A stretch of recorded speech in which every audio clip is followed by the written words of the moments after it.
नमस्कार। आज हम व्याकरण का छोटा सा टॉपिक विराम चिन्ह के बारे में बात करेंगे। ये विराम चिन्ह क्या है कि जब हम कुछ लिखते हैं या फिर बोलते हैं तो उस समय हमारे जो भाव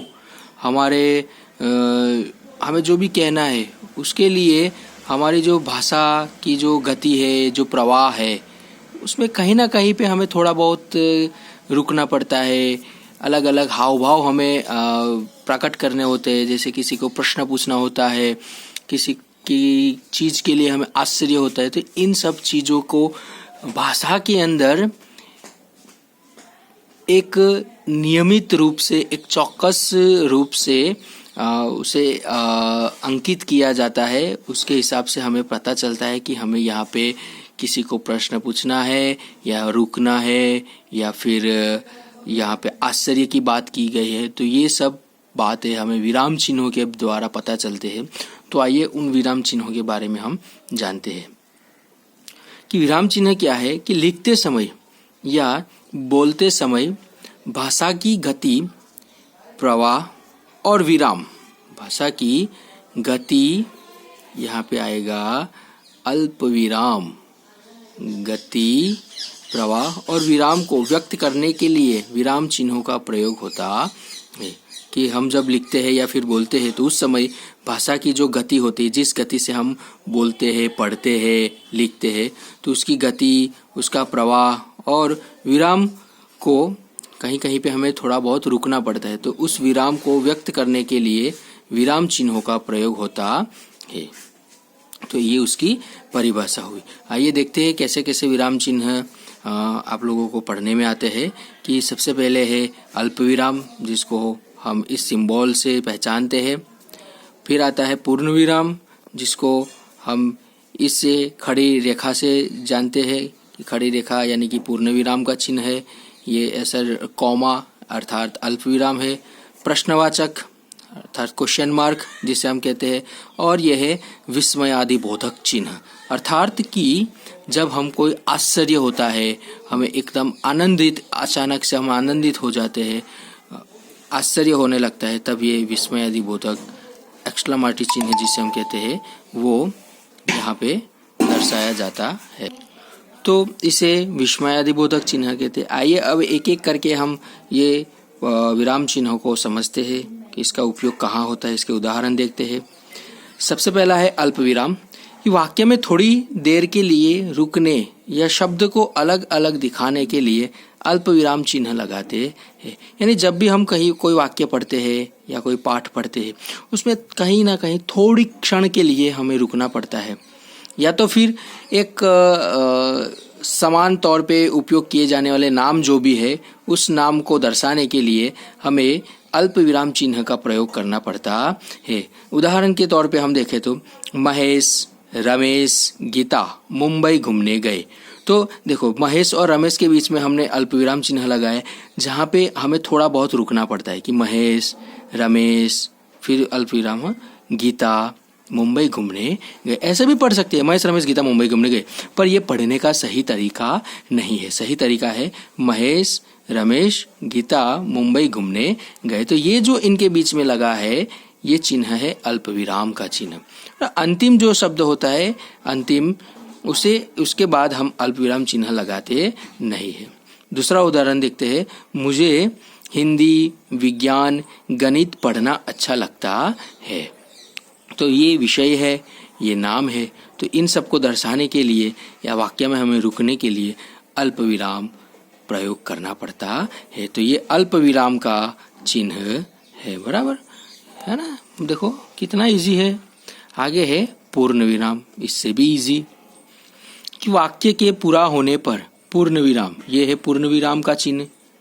सिर्फ एक खड़ी लाइन करनी है, ये हो गया पूर्ण विराम।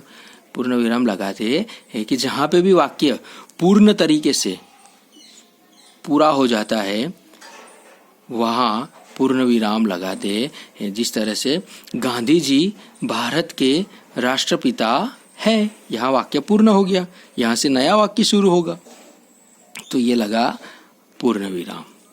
मुझे क्रिकेट खेलना पसंद है, यहाँ पे वाक्य पूर्ण हो गया, पूर्ण विराम। यहाँ से आगे से नया वाक्य शुरू होगा। तो ये है पूर्ण विराम, कि जहाँ पे वाक्य समाप्त होता है उसे जगह पे पूर्ण विराम का चिन्ह लगाते हैं। आगे है प्रश्नवाचक चिन्ह। प्रश्नवाचक चिन्ह अर्थात क्वेश्चन मार्क, यह है क्वेश्चन मार्क का चिन्ह। तो जिस वाक्य में प्रश्न पूछा जाता है उसके अंत में प्रश्नवाचक चिन्ह लगाते हैं। यानी कि जहाँ पे कोई क्वेश्चन पूछा जाता है उसके अंत में हमें क्वेश्चन मार्क लगाना पड़ता है, तब जाके वो क्वेश्चन बनता है, बराबर। तो अंत वाक्य के अंत में हमें कोई क्वेश्चन पूछते हो, कोई प्रश्न पूछा जाता है तो उसके अंत में प्रश्नवाचक चिन्ह लगता है। जिस तरीके से तुम क्या खा रहे हो, हमें प्रश्न पूछा तुम क्या खा रहे हो, तो ये हुआ प्रश्नार्थ चिन्ह। तुम्हारा नाम क्या है, तो ये हुआ प्रश्नार्थ चिन्ह। प्रश्न पूछने के बाद उसके अंत में ये प्रश्नार्थ चिन्ह हमें लगाना पड़ता है ना, एक से इजी एक। अभी अंत में विस्मयादि बोधक चिन्ह। विस्मयादि बोधक चिन्ह का चिन्ह है इस तरीके से, एक खड़ी लाइन के नीचे एक डॉट लगाना, अर्थात हो गया विस्मयादि बोधक चिन्ह, जो क्या दर्शाता है कि कोई हर्ष यानी अति उत्साह में हो, कोई दुख, घृणा, विस्मय, संबोधन आदि मनोभाव प्रकट करने के लिए विस्मयादि बोधक चिन्ह लगाते हैं। ये विस्मयादि बोधक चिन्ह है।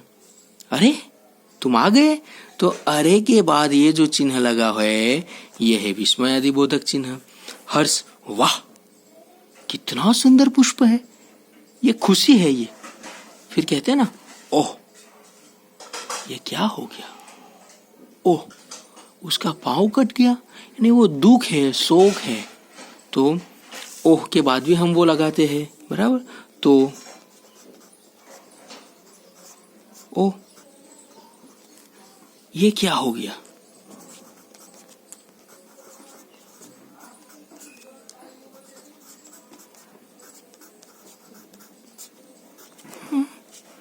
तो ये भी एक क्या है, विस्मयादि बोधक चिन्ह है।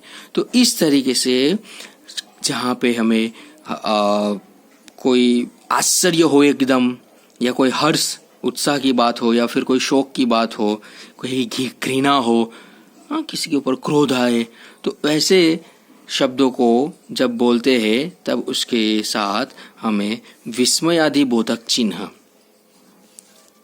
ये लगाना पड़ता है, बराबर। तो ये चार जो चिन्ह है, अल्प विराम का चिन्ह ये है, पूर्ण विराम का चिन्ह ये है, प्रश्नवाचक का चिन्ह ये है, विस्मयादि बोधक चिन्ह का ये चिन्ह है।